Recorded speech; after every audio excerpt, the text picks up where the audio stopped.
Tiberius stood before the Senate, reports in hand. In Rome's eastern provinces, civil war was brewing, though who stood at its head was not quite so clear.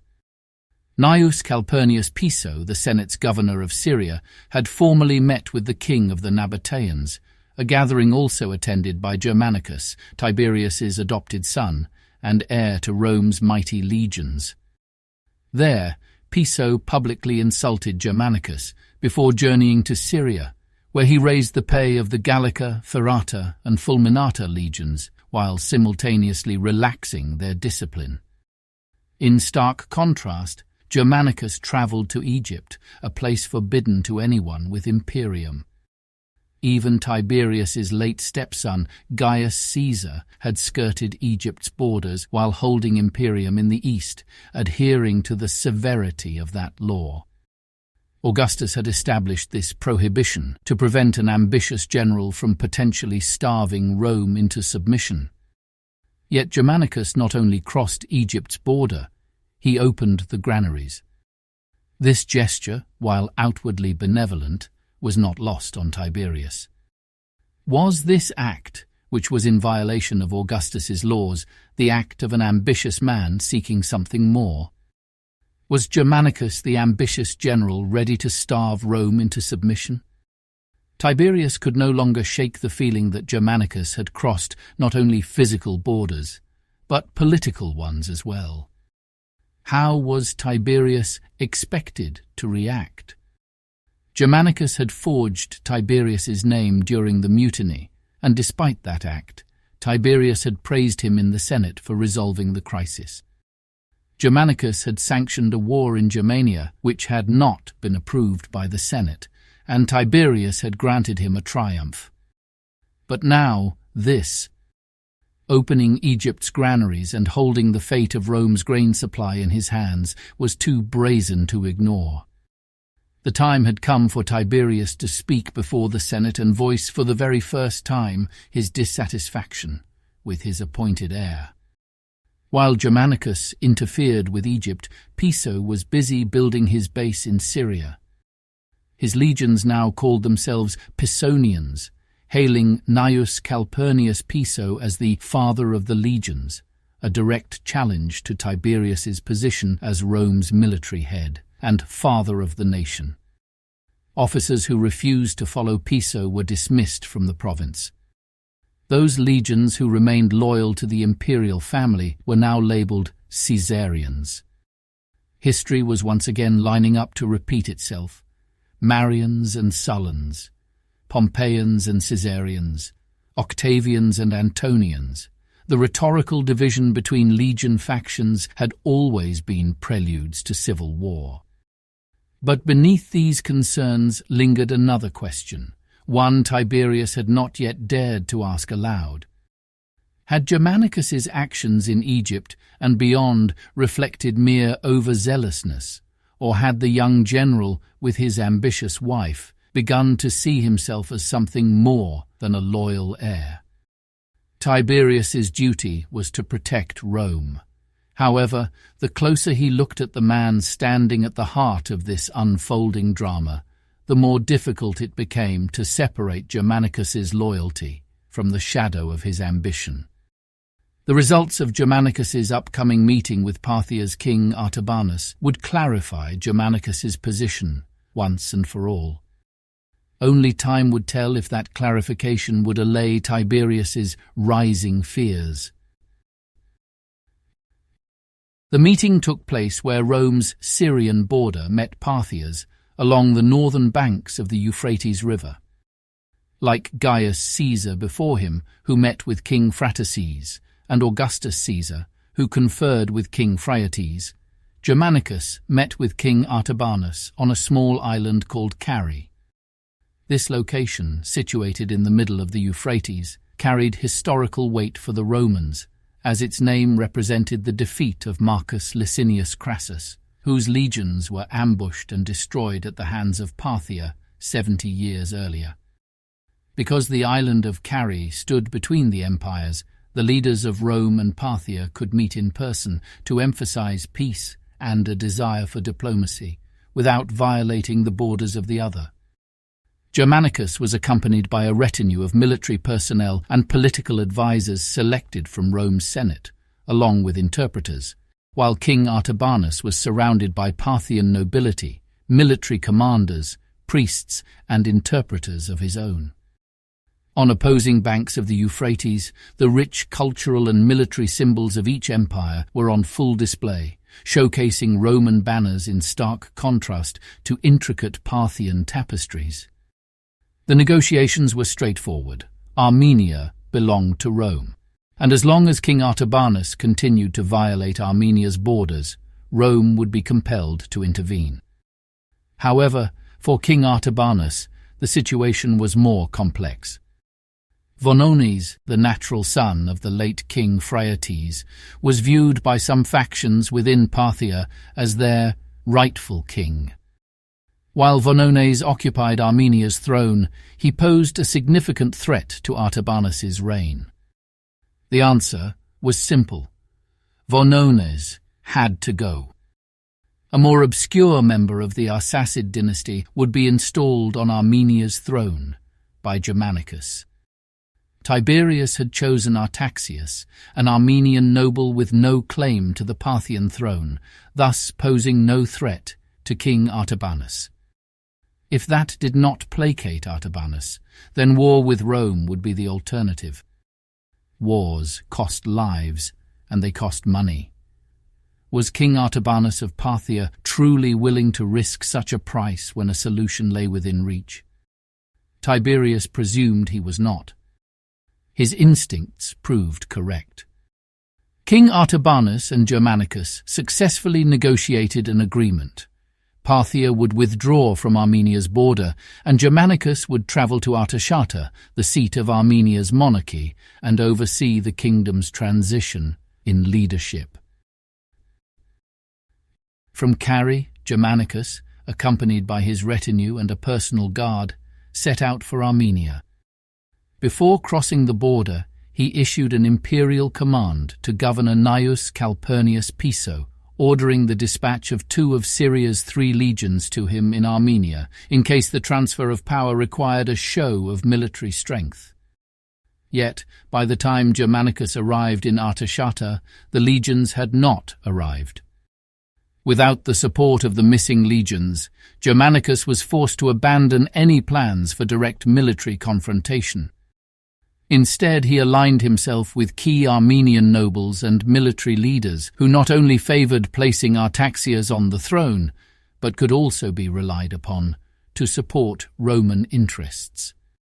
Although some of the pro-Parthian faction continued to back Vonones as king, Germanicus garnered enough influence to orchestrate a palace coup, achieving his aims without the need for war. By the time he returned to Syria, King Artaxias sat on Armenia's throne, and Vonones was imprisoned in Antioch, kept in kingly style, even allowed to receive visitors, but removed utterly from power. However, soon after returning from Armenia, Germanicus fell suspiciously ill. In Syria, among the Pisonians, there were those, including Piso and his wife Plancina, who favoured the overthrow of Artaxias and the return of Vonones to Armenia's throne. Alleging he had been poisoned at a banquet held to celebrate his success in Armenia, Germanicus took swift action. Under suspicion of poisoning, and for defying the order to send legions into Armenia, Germanicus dismissed Piso and Plancina from the province. Additionally, he removed Vonones from Antioch, exiling him to the city of Pompeiopolis in Cilicia, where he would remain imprisoned in relative comfort. Shortly after Vonones was transferred, new reports reached Tiberius and the Senate. Piso and Plancina, following their dismissal from Syria, had taken up residence on the island of Kos. Meanwhile, Vonones, during a recreational horseback ride, attempted an escape. In the ensuing chaos, Vonones was killed by his guards. For Tiberius, the results were as intended. Rome's crisis in the east had been properly resolved. Artabanus had withdrawn from the border, and Armenia was now under the rule of King Artaxius. Though some Armenians still held reservations about their new ruler, there was no longer a Parthian-backed alternative for them to rally behind. Germanicus, whose illness was reported to be improving, once again proved his loyalty to both Tiberius and Rome, despite the growing number of questionable decisions for which he would undoubtedly have to answer. But for Tiberius, the shadows of Germanicus's ambition, rivalry, and intrigue stretched long. Only time would reveal whether he and his wife Agrippina, who had frequented first the palace of King Aretas of the Nabateans, then the Ptolemaic palace in Alexandria, and the Seleucid palace in the Grove of Daphne, had truly secured Rome's interests, or their own. The East had a way of breeding both heroes and traitors. The newsreaders announced the headlines from the Acta Diurna. 772 ab urbe condita, 19 AD. An empire in mourning. Germanicus, son of Rome, has fallen. In a sorrowful blow to the empire, Germanicus Caesar, beloved heir of Tiberius Caesar and esteemed commander of the legions, has perished. His widow, Agrippina, beloved granddaughter of Caesar Augustus, journeys toward Rome bearing her husband's ashes. From the temples to the streets, the grief of the Roman people is unleashed, as they wonder how such a tragedy could have befallen a man so young and so virile. From his high portico of his Palatine villa, Tiberius looked down over the Forum Romanum, watching as Rome reacted to the devastating news. Wails of disbelief echoed through the streets, as if Germanicus belonged more to them than to his own family. Tiberius narrowed his gaze, his eyes tracing the growing throng as citizens flooded the Forum, their mourning cries carrying through the narrow streets. The louder their grief grew, the more it sounded to him like an accusation. Their devotion to Germanicus somehow more fervent in death than it had been in life. Tiberius scanned the crowd for familiar faces, men of rank and influence. As rumours of foul play began to take shape, he wondered which of them would be the first to whisper his name behind closed doors. Wasn't that Agrippina's intention? Why else had she acted as she had? His one-time stepdaughter turned daughter-in-law had made no secret of her belief that it was he who bore responsibility for her family's ruin. The deaths, the exiles, every misfortune she placed squarely at Tiberius's feet. But Agrippina's own questionable actions, those unspoken truths, were omitted from the Acta Diurna.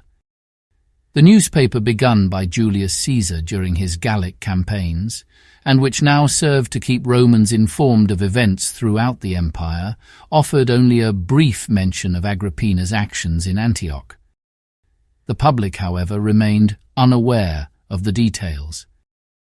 During the funeral she organized for the weeping masses, Agrippina displayed Germanicus's body without clothing.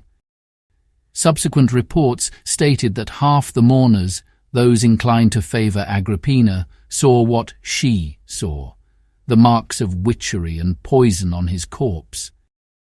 Others, however, dismissed such claims, pointing instead to the physical devastations they expected to see from a man who had been violently ill for weeks. But beyond the display of a member of Rome's imperial family exposed before the masses, this funeral bore political implications that did not go unnoticed by Tiberius. Antioch, after all, was part of the Roman Empire. In Rome it was forbidden to cremate a body within the city gates. Even Agrippina's grandfather, Caesar Augustus, had respected this tradition, holding his funeral rites in the Forum Romanum and then transporting his body to the Campus Martius for cremation. The only time a body had been consumed within the city walls was after the crowds, wild with grief, laid hold of the body of Julius Caesar. Declaring him a god, they had first tried to cremate his body in the temple of Jupiter Optimus Maximus, only to be fought off by the temple guards.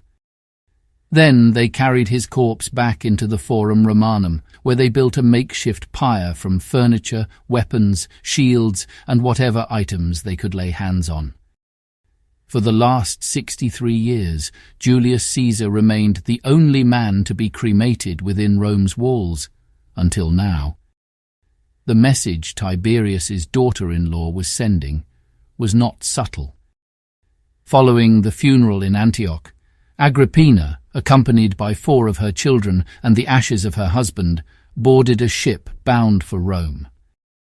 Before his death, Germanicus had ensured the future stability of Rome's Syrian province.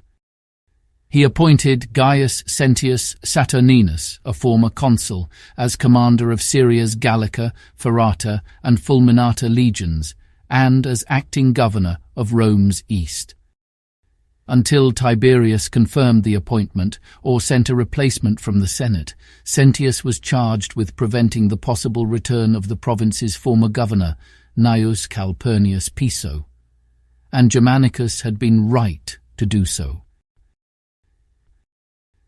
At approximately the same time that word arrived from Syria confirming the death of Germanicus, Piso's eldest son, also named Gnaeus, appeared in Rome with his wife and newborn baby.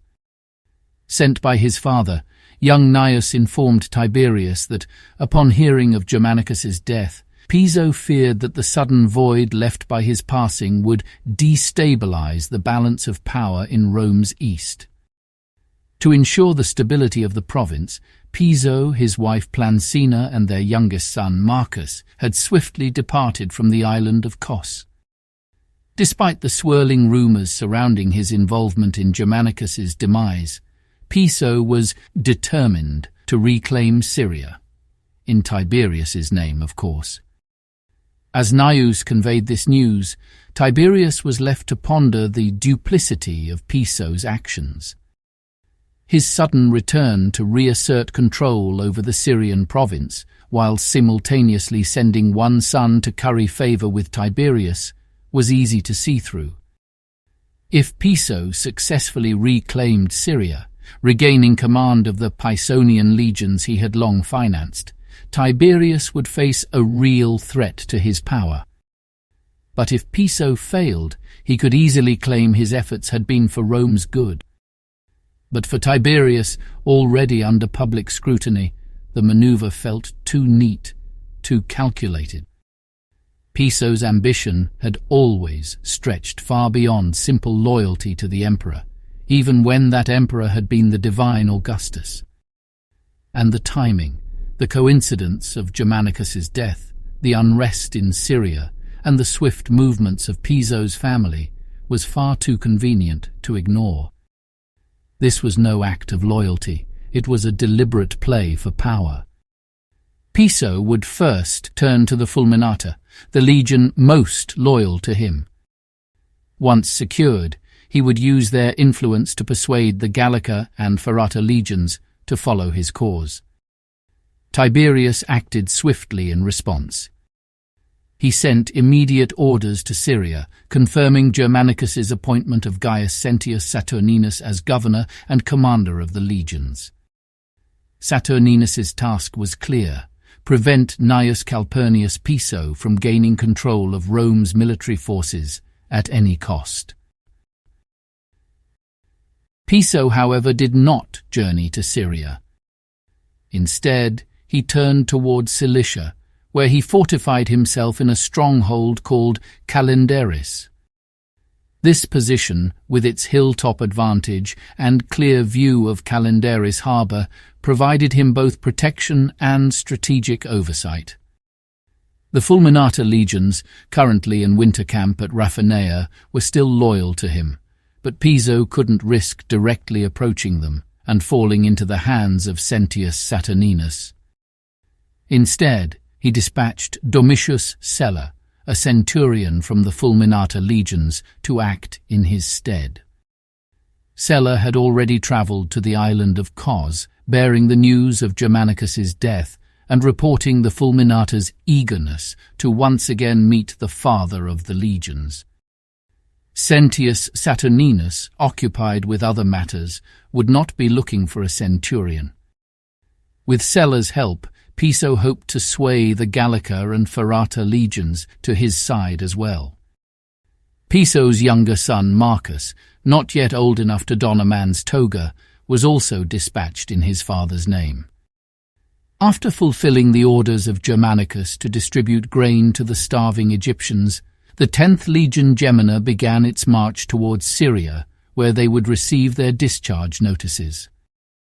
Marcus Piso, accompanied by a formidable military entourage, intercepted the Gemina, who were likely unaware of the suddenly shifting allegiances in Syria and Cilicia.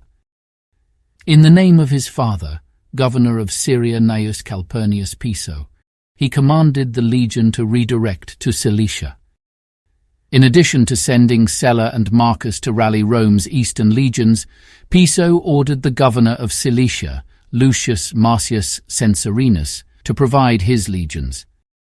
He also reached out to King Sampsiceramus of Emesa and King Aretas of the Nabateans, demanding they supply auxiliary forces. Deserters from Rome's eastern legions, mercenaries seeking coin, and runaway slaves hoping for freedom, all made their way to the harbour of Calendaris, each one eager to join the growing army of Gnaeus Calpurnius Piso, and Piso welcomed them all. As Tiberius had feared from the moment Rome's eastern legions were divided into Pisonian and Caesarian factions, Rome once again stood on the cusp of civil war. The winds of rebellion had gathered, not on some distant frontier, but in the very heart of the empire. With each passing day, Piso's ambitions took root deeper in Syria, and the factions in the east grew bolder. The blood of Germanicus had already stained the soil. Would the streets of Rome soon follow? By January of 20 AD, the stage was set. Rome herself lay calm, but simmering, the quiet before an inevitable storm. Seated amid the marble splendour of his Palatine villa, Tiberius found himself surrounded by the trappings of power, wealth, luxury, security, symbols of Rome's stability that now felt like little more than hollow facades, revealing the illusions of power. Even as reports continued to arrive, each more troubling than the last, Tiberius continued to carry the heavy burden handed to him by his father. From the east came the news. Calendaris, once a minor fortress in Cilicia and prison to the late King Vonones of Armenia, was now transformed into a bastion of defiance. Gnaeus Calpurnius Piso, the former governor of Syria, with his wife Plancina by his side, was amassing an army, a volatile mixture of mercenaries, deserters, and slaves. These were not soldiers in Rome's image, loyal to the state. They were a rabble, loyal to the gold paid them by their commander. And yet, under Piso's direction, this army now posed a direct threat to Tiberius's authority as Pater Patriae. And still, even closer to Rome, Agrippina, Tiberius's daughter-in-law, had landed at Brundisium. Clutching Germanicus's ashes, and with her youngest children trailing behind her, Agrippina's pitiable progress through Italy was slowly taking on the gravity of a state procession. Crowds gathered, weeping at the sight of her anguish and voicing their own discontent. Each step she took along the Via Appia left in her wake the beginnings of a new movement, a kind of populism rooted not in rebellion, but in sorrow. If not properly contained, this swelling movement of grief threatened to erupt into a rallying cry that could rattle the foundations of Tiberius's rule. Only 5 years had passed since the divine Caesar Augustus entrusted Tiberius with safeguarding the sacred Pax Romana, a peace to which Augustus had devoted his life, his empire, and even members of his family. Now, with threats emerging from among the people and from within the Senate, Tiberius faced the grim possibility that the very stability his father had so painstakingly crafted could once again be sacrificed to the whims and fortunes of another civil war. But would that war come from the legions or the plebs? The will of the people had always been the weapon used by Tiberius's stepchildren to force the hands of those in power. Tiberius's ex-wife, Julia, alongside her mother Scribonia, had previously harnessed popular support, and in doing so had simultaneously secured Augustus's favour for Gaius Caesar, Tiberius's 14-year-old stepson. Later, Julilla attempted the same tactics on behalf of posthumous Agrippa. It was no surprise to Tiberius that the last of his stepchildren, Agrippina, woefully carrying the ashes of Germanicus across Italy, was now perfecting the art of public theatre. Each step she took toward Rome seemed to draw the empire's eyes away from the Eastern crisis and toward the image of the grieving widow, manipulating the people's sorrow to her advantage. But even more than the movements and motivations of Agrippina, Tiberius was bothered by the precision and the cunning with which Piso and Plancina had made their move. Someone had orchestrated Piso's initial meeting with King Aretas of the Nabateans, but who? What did Piso hope to gain before his meeting with the king who controlled the most populated trade routes in the east was interrupted by the arrival of Germanicus? As governor of Syria, Piso then threw his support behind Vonones, the king of Armenia, whose royal Parthian descent posed a direct threat to the non-royal King Artabanus of Parthia. Swiftly removing Vonones from Armenia's throne, Germanicus replaced him with King Artaxias, a man whose lineage held no claim to Parthia's throne. And yet Piso undermined Germanicus, refusing to dispatch legions which might have been necessary for Germanicus's safety. When Germanicus returned to Antioch and stripped Piso of his office for failing to follow his orders, why had Piso travelled to the island of Kos instead of returning to Rome? What was he waiting for? Perhaps Piso had been biding his time for just this moment, the death of Germanicus, a chance to act. But to what end? Piso's swift actions, his demands for auxiliary legions from surrounding kings and governors, and his silence towards Rome amid the chaos, suggested a master plan, one just out of reach. But who was pulling the strings? At Calendaris, the armies met. Gnaeus Calpurnius Piso had dispatched centurion Domitius Sella to rally Syria's Fulminata, Ferrata, and Gallica legions to his cause. And so, when the ships bearing these legions docked, Piso likely breathed a sigh of relief. Yet the legions that disembarked at Calendaris harbour and assembled below the fortress were not commanded by Sella, but by Gaius Sentius Saturninus. The acting governor appointed by Germanicus and confirmed by Tiberius had long suspected the motives of Sella, who had sailed for Kos immediately after the news of Germanicus's death. At Laodicea harbour, the same harbour that serviced the legion's winter camp of Raphanai, Sella was arrested. He would not sway the legions to Piso's side. Neither had King Sampsiceramus of Emesa nor King Aretas of the Nabateans delivered the auxiliary forces Piso had demanded. Instead, they pledged their legions to Gaius Sentius Saturninus, a loyal ally of Tiberius, whose authority as head of state ensured the security and stability both kingdoms relied on. The kings in the east, wary of the shifting political tides and the uncertainty of a new power in Rome, chose not to risk rebellion by supporting Piso's cause. Their loyalty lay with Tiberius, whose continuation of Augustus's administration had long ensured Rome's dominance in the region. Only the governor of Cilicia, Lucius Marcius Censorinus, sent any military support to Piso. But what choice did Censorinus have? Piso had already entrenched himself firmly within his province, leaving the governor little room to maneuver. In response, Censorinus dispatched a single legion of auxiliary soldiers accompanied by a note. The note explained, using the most apologetic terms, that he could not send his Roman legions to Piso. They were urgently needed to address the ongoing conflicts on the border of Pontus. Censorinus's position was precarious, and it was easy to understand his motivations. As governor of Cilicia, his command was far less prestigious, and thus inferior to that of the governor of Syria. By entering his province and demanding his legions, Piso had forced Censorinus's hand. While he was technically following orders from a more senior Senate member, Censorinus's involvement with Piso's cause presented a dilemma. Dragged into the situation by Piso's invasion of his province, Censorinus now had to negotiate his safe passage through without offending either Piso or Tiberius.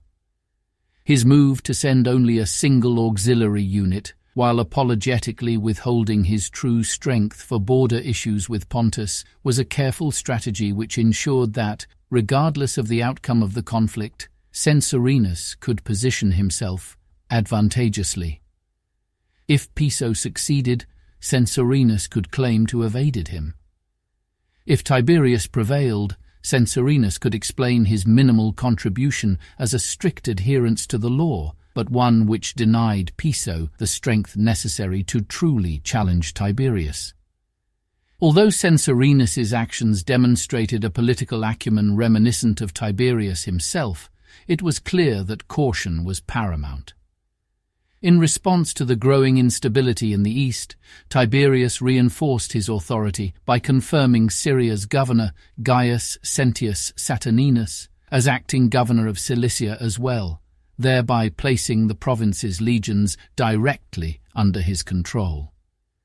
By putting Sentius Saturninus in command of both Cilicia's and Syria's legions, Tiberius ensured that Cilicia remained firmly aligned with the broader interests of the empire, as reflected by the support of kings Sampsiceramus and Aretas. With Censorinus dismissed, there was no longer any ambiguity surrounding Piso's support in the east. His deserters, mercenaries and slaves would have to suffice. Completely surrounded by an Anatolia and Syria unified behind Tiberius, Gnaeus Calpurnius Piso had one chance left. The men gathered at the foot of his hill, now commanded by Sentius Saturninus, had once been his friends. Not only had he increased their pay and relaxed their discipline, but he had walked among them, dicing and drinking, learning their names, and asking after their families. All Piso needed to do was remind them of who he was. Standing before Calendaris, Piso shouted down the hill, calling many of the soldiers by name and reminding them of the relationships they had shared. Invoking the name of Augustus, with whom he had once been friends, Piso proclaimed his innocence in the death of Germanicus. Why should he, a man who had never feared to tell even Caesar Augustus when he thought him wrong, suddenly stoop to murder in secret, and by such cowardly means as poison? Had he not once been considered a potential successor to Augustus? Yet even then, Augustus knew that Piso, a proud and noble member of the patrician Calpurniae Pisonis, disdained the absolute rule of one man. Finally, Piso offered those gathered around Sentius Saturninus the opportunity to join him. A young signifer, the soldier charged with holding and displaying the standard of his cohort, broke ranks. Moved by Piso's last stand, the young man dropped his standard and raced up the hill toward Calendaris.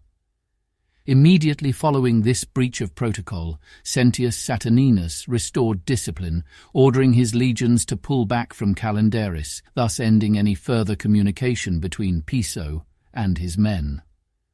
With an army of deserters, mercenaries and slaves brandishing weapons that ranged from military issue to pitchforks, the civil war of Gnaeus Calpurnius Piso ended before the first drop of blood was shed. Surrendering his fortress to Sentius Saturninus, Piso requested permission to take Plancina and their young son Marcus back to Rome to prepare for trial.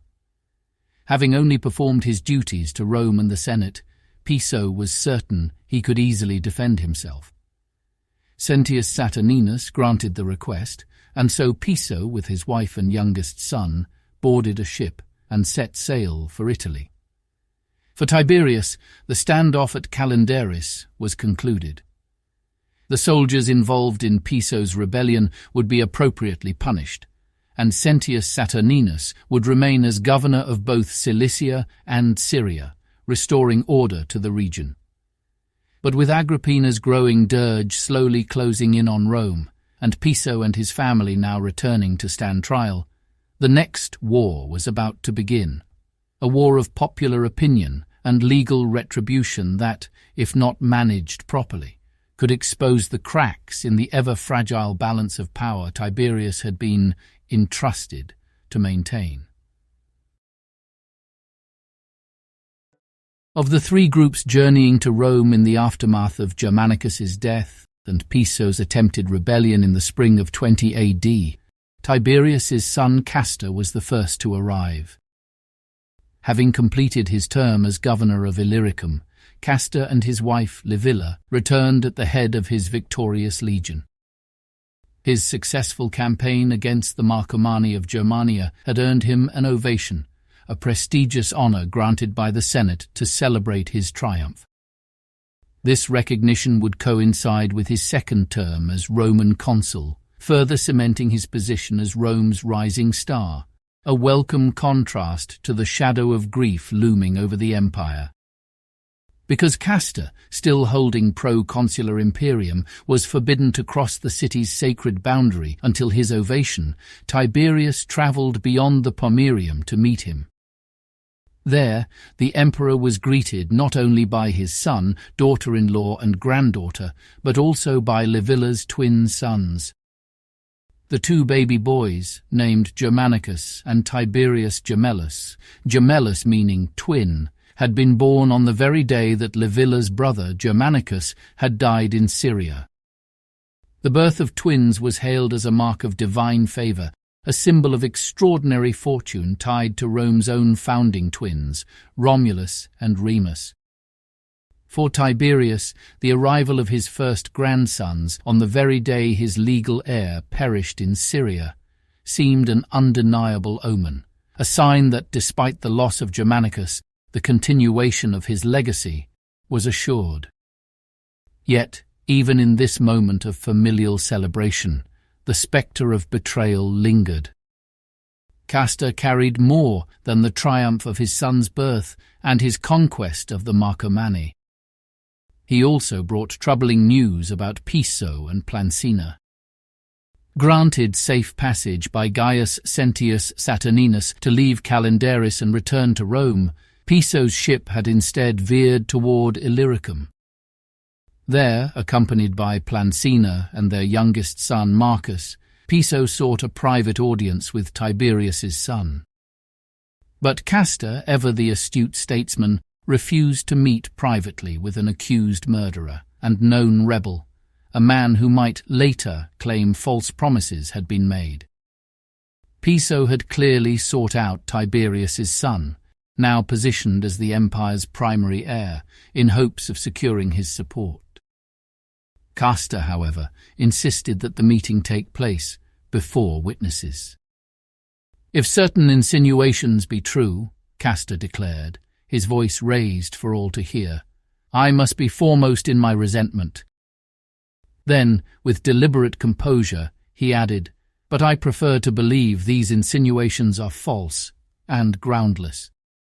The death of Germanicus need not be the ruin of anyone."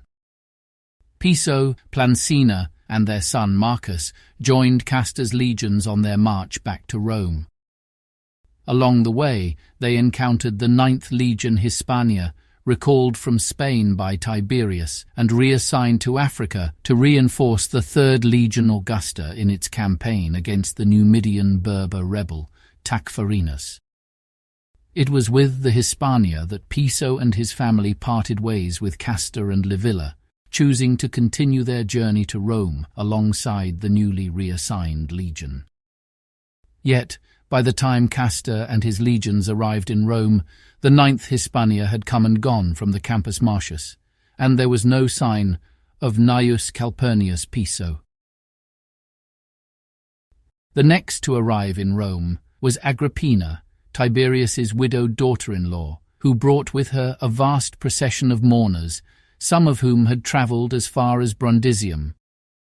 For nearly 2 months, the people of Rome, caught in their unrelenting grief, had awaited the arrival of Germanicus's ashes, devouring every report of Agrippina's progress along the way.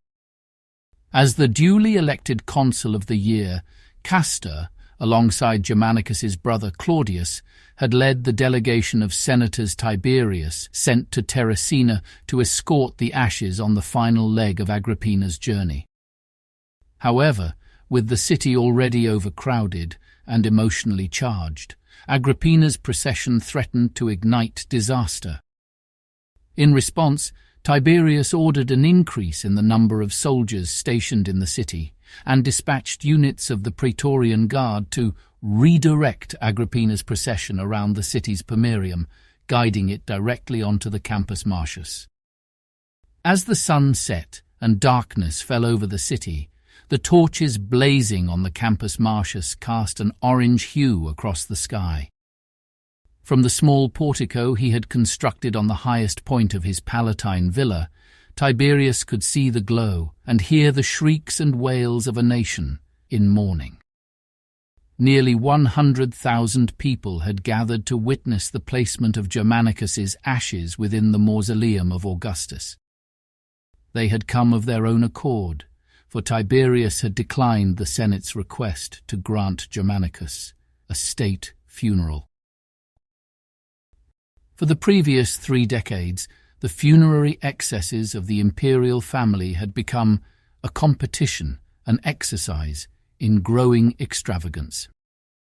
Following the death of Marcellus, the nephew and rumoured first heir of Augustus, a library had been dedicated to him by his grieving mother, and a newly constructed theatre along the Tiber River was named after him on the orders of his uncle, with an empty seat of honour maintained for his memory.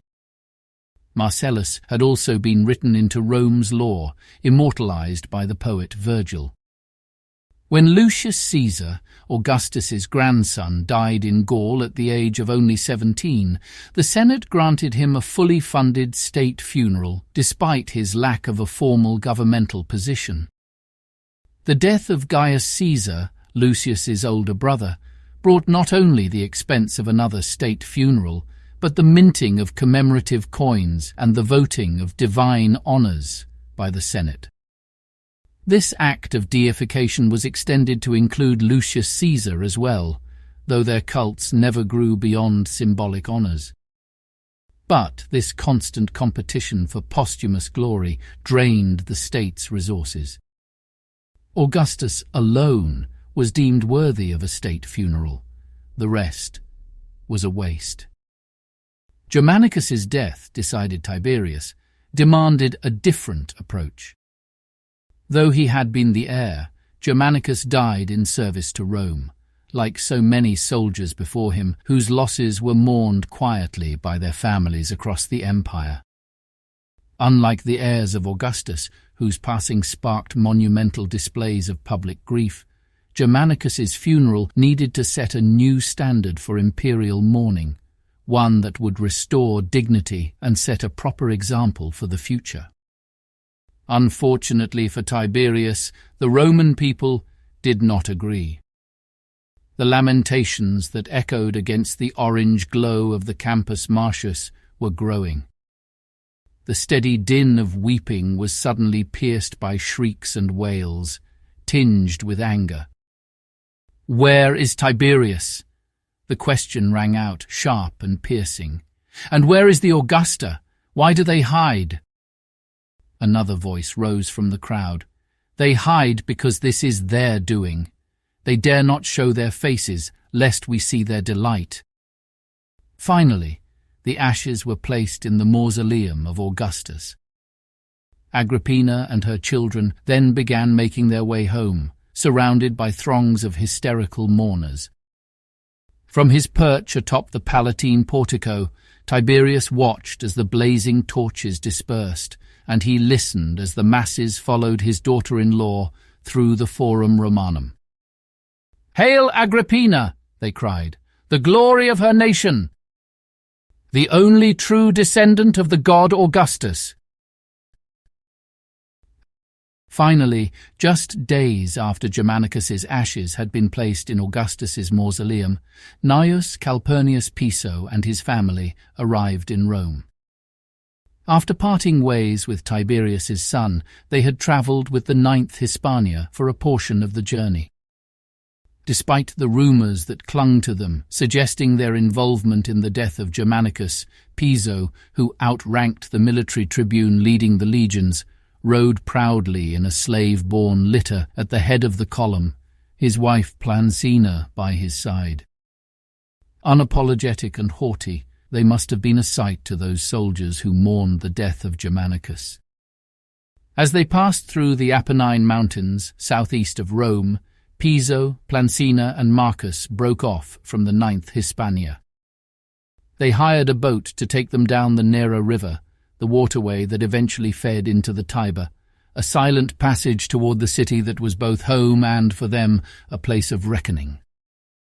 As if to make a statement, Piso chose to moor his boat at the small port beside the mausoleum of Augustus, the very spot where, only days before, the Roman people had vented their spleens over Germanicus's demise.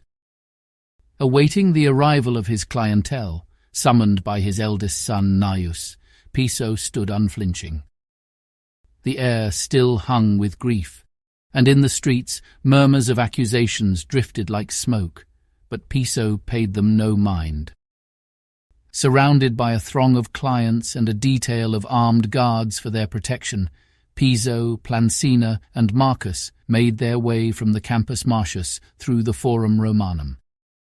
As they moved toward their home on the Lower Palatine, Piso spoke and laughed boisterously with those they passed, ensuring he was seen and heard by all.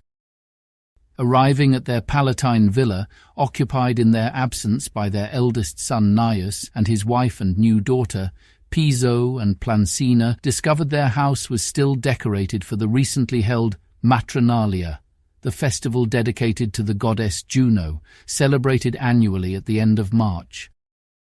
While Piso, eager to make it clear that he had returned to Rome and would hide from no one, hosted a lavish banquet at his villa, his youngest son Marcus made his way to the imperial residence to request an audience with Tiberius.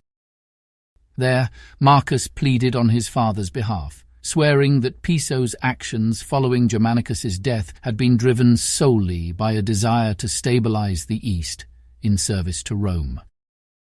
But Piso's actions had placed Tiberius in an impossible predicament. Germanicus was dead, and the grief-stricken people of Rome had begun to view Tiberius through the same lens as Piso, clouded with suspicion and resentment. If Tiberius failed to act swiftly, grief could spiral into open unrest and then riots. To protect himself and maintain order, he had to distance himself, not just from Piso, but also from Germanicus and Agrippina. "Tell your father," said Tiberius to Marcus Piso, voice imperiously impartial, "that prosecution is to be commenced against him at once